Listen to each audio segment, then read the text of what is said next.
Hey, what's up? It's KHG back again with some more Warhammer. Today we're going to get into the Necrons. As requested, it was a toss-up between Necrons and the Tau. We'll get into the Tau next. This video is going to be by the Templin Institute. Now, the video is titled The Necro Dynasties. I don't know if this is really going to go over the complete history of the Necrons, but it should give us some information, so if we do double back and go into their origin and history, we'll be familiar with some things. In the last video, we learned about the Mechanicus and their technology scavenging ways. The last video didn't explain how the Mechanicus and the Necrons have somewhat of an ongoing feud, as the Mechanicus are technology scavengers and the Necrons are of some kind of technology and magic origin. I also believe in this video they're going to explain what's going on in the new game, the Mechanicus, and how the Mechanicus or the Mechanicum are dueling it out in the game with the Necrons, where it seems to me that the Mechanicus are invading some kind of cave of some sort run by the Necrons. Well, that's all the info for the intro, so without further ado, let's get into the video. Necro Dynasties by the Templin Institute. All right.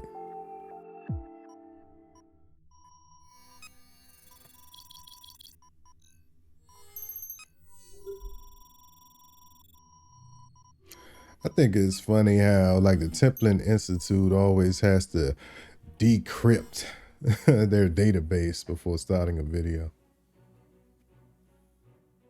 On many worlds across the galaxy, curious structures have been found carved of black-hued stone, the forgotten remnants of some long-dead race. There's the Mechanicus. And they are noted without much excitement among countless other ruins left by countless other races. Occasionally, expeditions will be sent to learn their secrets, and hidden entrances uncovered to vast complexes located far beneath a planet's surface. Sometimes, these parties return with exotic trinkets or half-believed tales. Sometimes, they do not return at all. Few across the galaxy recognize these sites for what they truly are, and the threat they represent. Fewer still might know how it came to be that one of the first races to set forth blindly into a galaxy of darkness would be damned for eternity, transformed into a tortured race of soulless constructs, known as the Necrons. Neither the gods nor galaxy were kind to the Necron tier. Millions of years before humanity evolved to sentience, in an ancient formation of stars on the outer edge of the galaxy, they raised their civilization under the torturous light of a blighted sun. Endlessly scoured by piercing solar winds and terrible radiation, the lives of the Necron tier were short and uncertain. Their bodies were consumed by agonizing cancers and constant illness.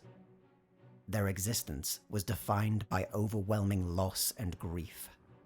Cities were built in honor of the dead, and the living who wandered their streets relegated to brief caretakers of vast sepulchres and ornate tombs. Driven by the desperate hope that they might free themselves from the cruel maladies of their sun, the Necron tier set out to carve an interstellar empire. Bereft of psychic powers, the Necron tier were unable to pierce the immaterium, and instead relied upon slow-moving torch ships, carrying enormous stasis crypts. Though arduously slow to realize their dream, the Necron tier were able to colonize much of the galaxy. Tragically, however, they could not rid themselves of their physical frailty, for even on rich, unspoiled worlds, the curse of their homeworld left them withered and short-lived. It was a terrible irony, then, that of the few other civilizations present in the galaxy, they should encounter the beings known as the Old Ones. Ancient even to the Necron tier, the Old Ones had long since conquered the burden of mortality and now were gifted with eternal life. Yet it was a gift they refused to share, and the entire Necron tier race was left to fester in jealousy and resentment. The unity that had propelled them into space was shattered, and competing Necron tier dynasties warred with one another, in a conflict that threatened to destroy their entire race. Hmm. Had these wars of succession been allowed to continue, the Necrontyr might have been yet another footnote in galactic history, a civilization that rose, burned brightly and briefly, only to be extinguished. But the Triarch, the ruling council of three that governed the Necrontyr race, realized that only an external enemy had the power to reunite the dynasties and revive the spirit of their civilization. The choice was obvious. Only the Old Ones presented a credible threat, and the jealousy and resentment of the Necrontyr had been kindled into a burning rage. Successionist dynasties were offered amnesty. The Necrontyr reunited under the rule of the Triarch, and armies and fleets were sent to fight a war they could not win. In contrast to the Necrontyr, the Old Ones were the masters of the Immaterium. Through the use of warp gates and the extra-dimensional webway, they constantly outmaneuvered the plodding forces of the Necrontyr. Despite their superior technology, they were little more than an irritation to the Old Ones, and faced with an invincible enemy, the dynasties fell back into civil war among themselves. Having only accelerated the complete collapse of their rule, the Triarch again searched for salvation. Competing accounts differ on how the Necrontyr first encountered the Catan. Some claim they were discovered in the heart of a dying star, while others say that the burning hatred the Necrontyr held for the Old Ones acted as a type of beacon. Regardless, the power of the Catan was incalculable. Beings of incredible raw energy, the Catan dwarfed entire worlds, their consciousness too vast to even comprehend. That the Necrontyr could even communicate with them was a miracle, and the oldest dynasties actively courted their favor. Through an eldritch type of living metal, the incorporeal forms of the Catan were gifted bodies to inhabit in the physical realm. Thus clad, their consciousness and power was focused, and they soon came to delight in the pleasures available within the material universe. One such Catan, acting as a forerunner to the coming of his brothers, appeared before the Triarch. It claimed it and its kind, like the Necrontyr, had fought a war against the Old Ones, a war they had lost, and now were hidden across the galaxy, eagerly awaiting allies who might help bring that ancient race to account. It promised the Necrontyr everything they had wanted: unity, power, and most importantly, the secret of immortality. With the pact between the Necrontyr and the Catan sealed, the Star Gods revealed the form that immortality would take. Enormous bio-furnaces were constructed and roared through the days and nights. What arcane procedures took place within are best forgotten. But while it was the people of the Necrontyr race who entered them... No, we not best forgotten. I want to know. We're not going to forget about it. We're going to come back to that. It was something else entirely that emerged. In place of diseased and frail bodies came shells of living metal, and the awful truth of the pact made clear. Through their transformation, the Necrontyr race had perished, stripped not only of their flesh, but of their souls. Yet while the price had been steep, every promise made by the Catan was fulfilled. Clad in armor that only the most terrible injuries could destroy, the newly born Necron race and their Catan allies wrought a terrible vengeance upon the Old Ones. Even as their last strongholds were broken, and even as the webway was penetrated and invaded, the Triarch had realized the deception played upon their own people. Where they had once feasted on the energy of the stars, now the Catan feasted upon living souls. The Star Gods had gorged themselves on the Necrontyr, and brought to the galaxy a war of such horror that even the victors would find no triumph. In an act of perfectly calculated betrayal, the Necrons waited until the Old Ones had been wiped out, and then turned on the Catan in their moment of victory. Weakened and arrogant as the result of their long struggle, the Catan were shattered by the unimaginable energies of the living universe, focused into weapons too mighty for even the Star Gods to endure. While the Catan were a part of a fundamental fabric of reality, and therefore impossible to destroy completely, their shattered forms were bound within thousands of smaller fragments, scattered across the galaxy, so they might never reform. The Catan had been shattered, but the time of the Necrons was over.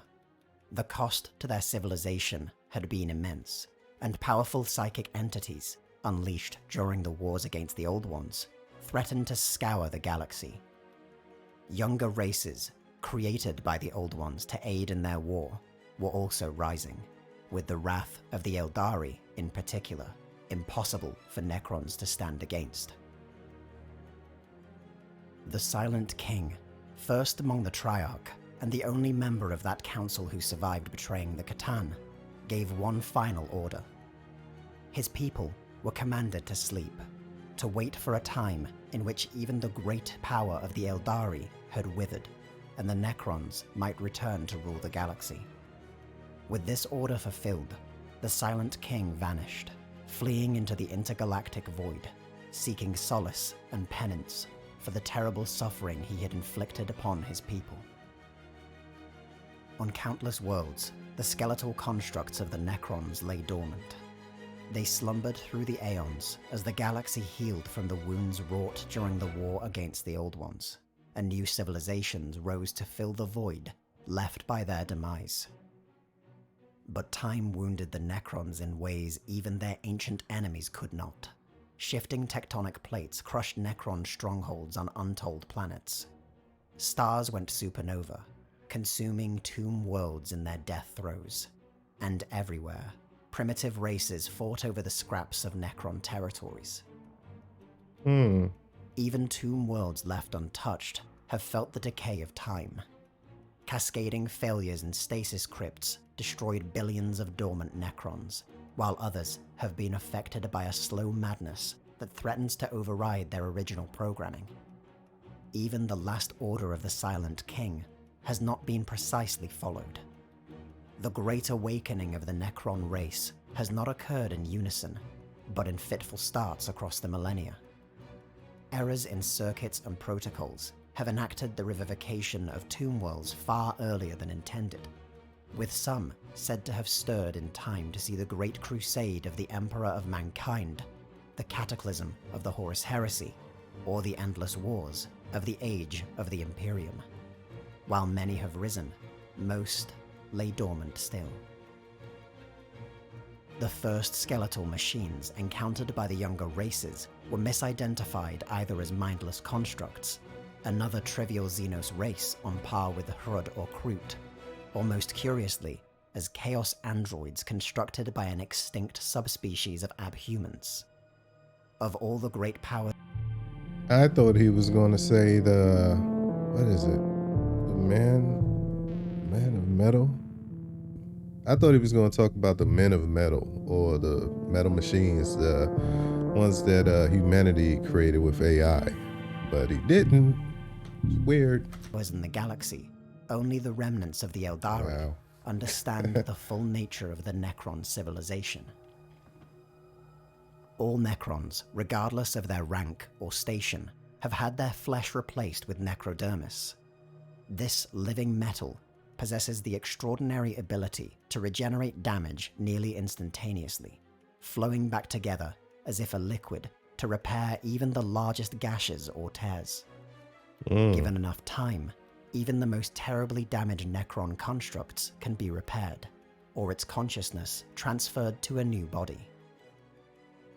Only a select few Necron constructs, however, possess a consciousness in the way the Imperium or the other races of the galaxy might understand it.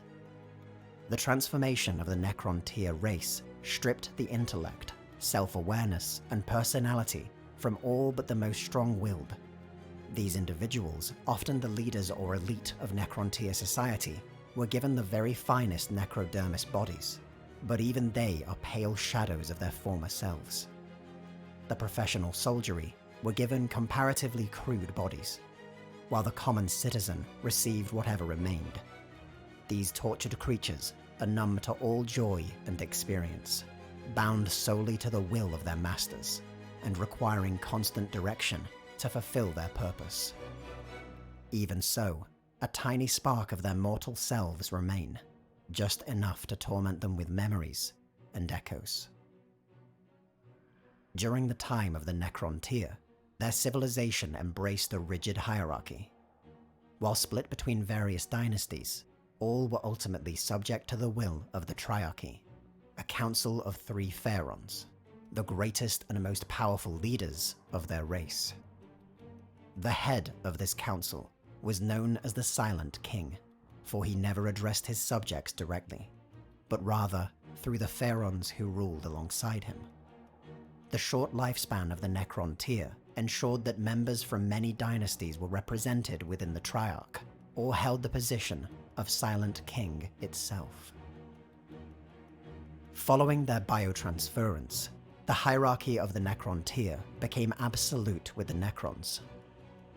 Completely subservient to the will of the Silent King, even the pharaons were forced to follow his directives through command protocols embedded in every Necron mind.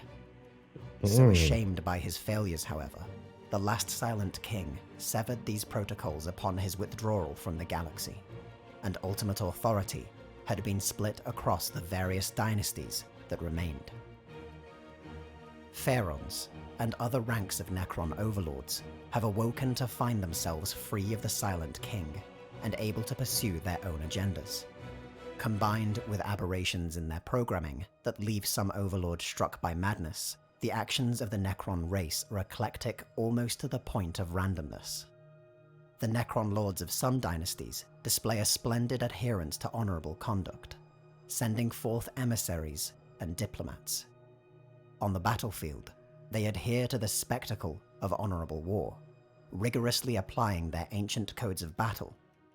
Other dynasties have embraced treachery and terror, utilizing psychological warfare, deception, and assassination. More still focus their attention inwards, pursuing the systematic extermination of any life forms who interfere with their affairs. While these acts are extraordinarily diverse in their extent and method, all are directed towards a single common goal: the restoration of the Necron dynasties to rule over the galaxy. Yet with the Triarch long destroyed, most tomb worlds still dormant, and others inflicted with madness, there can be no grand strategy. Each tomb lord pursues whatever course he deems most suited to circumstance. Some have sought to dominate nearby threats and sow terror on alien worlds. Others have stockpiled raw materials, or prioritized the recovery of cultural treasures or artifacts. A few have even begun the search for organic species whose bodies might be suitable vessels to reverse the curse of biotransference and bring about the return of the mortal Necron tier. When committed to battle, the Necrons typically strike with little warning. A Necron lord will have a great variety of forces at his command, but will typically rely on soldiers known simply as warriors or immortals, which made up the ancient armies of the Necron tier. Lichguard, Deathmarks, and Praetorians are used more sparingly, while the largest Necron constructs are reserved for wars of annihilation and vast interstellar campaigns. Their highly advanced technology means that their armies typically need only march forward, and an overwhelming, inexorable advance has become synonymous with the Necrons. Despite this, they are capable of more nuanced tactics when necessary, and there exist a variety of Necron constructs capable of infiltration or rapid maneuver. But the Necrons' greatest advantage in combat remains their near-indestructible necrodermis bodies. In the rare instances in which their armies have been destroyed, or the tide of battle has turned against them, every Necron construct has simply disappeared from the battlefield, phase-shifting to some other place or reality, so that they might repair their wounds only to re-emerge once more. The method by which the Necrons achieve this remains unknown. They likely retain some access to the webway, forcing their way into the ancient labyrinth through the use of eldritch portals known as Dolmen Gates. Necron starships have also been occasionally sighted, but never in great numbers. Whether the Necron fleet did not survive their long slumber intact, or they have the means to conceal their movements, likewise remains unknown. To the Imperium of Man and the other great powers of the galaxy, the Necrons remain a shrouded presence. Terrible when roused to battle and cryptic in their actions, but hardly a major presence. With the fall of Cadia and the spread of the Great Rift across the galaxy, there are precious few resources to devote to the search of the rumored tomb worlds or the mysteries of some long-dead race. But as the time of ending begins across the galaxy, it is becoming harder and harder to ignore that tomb worlds are beginning to awaken at an ever-increasing rate. Certain patterns are starting to emerge, evidence that the power of the ancient Necron Empire is beyond even what the Eldari remember. As the great hive tendrils of the Tyranids sweep across the galaxy, it has been noted that even they avoid specific worlds. On Mars, an entire region has been quarantined, ostensibly due to some ancient contamination, but in truth, because a fearful entity dwells beneath it. A so-called Dragon of Mars. And despite the rampant spread of the ruinous powers and other warp-spawned horrors, there are curious places in the galaxy where even the overwhelming howls of the warp have been silenced. Places where the silence is far worse than the screams. Some have even claimed that the stars themselves whisper of the Silent King, that its exile is over, and it walks among the dynasties once more. If the Great Awakening is finally at hand, then the remnants of the Eldari, the vast host of the Imperium, the Orc hordes and Tyranid hive mind, even the gods of chaos themselves, might finally learn that for all their fearsome power, this galaxy was never truly theirs.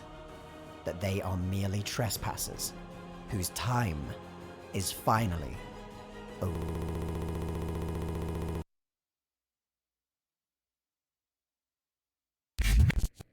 Whoa. Oh, wonderful. What the hell just happened? I was concerned I might have missed you. Please allow me to express my fulsome appreciation of your investigation, as you call it. Thoroughly researched and well spoken. Delightful from beginning to end. A few errors here and there. A few omissions. I had hoped that I or my collection might warrant inclusion. But you make cuts for time. I entirely understand. I am something of a seeker into mystery myself, and I feel a sense of professional courtesy to inform you that the presence of your institute has not gone unnoticed here. You are watched by some of whom you are already aware, and by others of which you are not. It is so rare to find those who might appreciate my work. It would be such a shame to see you become an agent of disorder. Until then, feel free to visit any time. There is always a place for you here. Investigates the nations, factions, and organizations of alternate worlds. I think that was part of the video. I hope If you so. like this video and would like to join the Templin. Anyway, that's the video. I got to do another video on the Necrons now. I really do, because this sold a good narrative to what they were doing, are doing, where they came from. But there's a lot of details and a lot of questions that I have that were not answered by this video. I am very much interested in the Necrons now. I like that little interruption things. I was like, what the hell just happened? And like my internet go out or something. I'm like, what in the hell, man? As one of the first Xenos races that I am investigating or trying to learn about, these guys seem like one of the biggest threats, but at the same time, annoying like cockroaches and flies, really, because